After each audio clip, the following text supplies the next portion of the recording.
Chers compatriotes, c'est un très grand plaisir et c'est encore plus un plaisir parce que je n'avais pas pu être présent lors du lancement de la liste Horizon Monaco.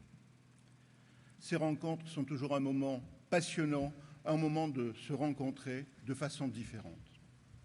Alors ce soir, je vais vous parler de culture.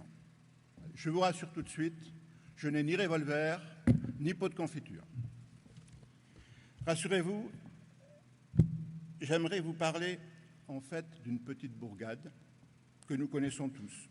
Elle est située au flanc de montagne ou située sur un col ou sur un vallon. Ce bourg, comme beaucoup, doit faire des économies. Alors, on coupe les subventions aux associations culturelles. La salle des fêtes est même coupée à 22 heures pour faire des économies de lumière. Et puis, comme ça ne suffit pas, alors on commence à s'attaquer à la fanfare. Et c'est une trompette et un clairon qu'on met en moins. Oui, je pourrais continuer. Cette bourgade, nous la connaissons tous. Ça pourrait être Pétain-Schneck. Sauf que chez nous, c'est à Monaco que ça se passe et c'est de Monaco dont je veux vous parler. Tel un conseil général, on a coupé les budgets culture, mais le conseil général, c'est une chose et notre pays, c'est autre chose. Plus qu'une erreur, c'est une faute. C'est une vision rabougrie de notre culture. C'est une perte insidieuse de notre vie. Elle nous renferme au lieu de nous ouvrir. Or, et vous le savez, la culture, c'est l'ADN de notre pays.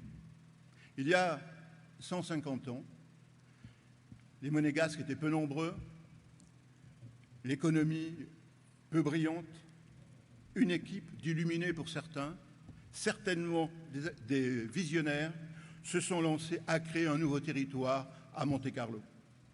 Ils se sont appuyés sur la culture pour le développer. Ça a marché et ça réussit encore. La création artistique, on la connaît. Les ballets, la musique, c'était une époque, ça a réussi. Or, la culture n'est pas une dépense, c'est un investissement. Il faut le dire, c'est notre avenir que nous jouons avec la culture. Alors, ce soir, je vous parlerai que de 2 points. Le programme viendra ensuite.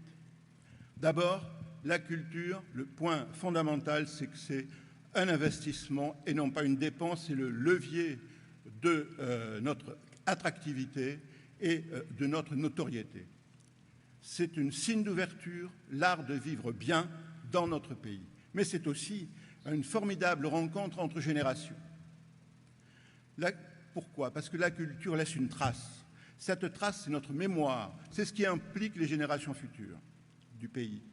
Et celle-ci, et c'est mon 2e point, elle est représentée par la création artistique. Et ici, celle de nos artistes à Monaco, sur lequel j'insiste beaucoup. Ce sont eux qui affirment nos racines et les développent. Ils sont les porteurs de notre patrimoine, c'est eux qui en seront les témoins et le cœur demain. Comme je ne dois pas être long et que parler de la culture demande une citation, j'ai pris une citation de Cicéron qui disait que la culture, c'était l'art de cultiver son jardin. Alors j'étais un petit peu étonné. Et les experts en latin m'ont appris que pour Cicéron, cultiver son jardin, c'était calculer son intelligence, c'était développer son esprit, c'était développer son âme. Voilà pourquoi je vous conduis que nous verrons avec la culture chez nous quelque chose de très important et je vous remercie.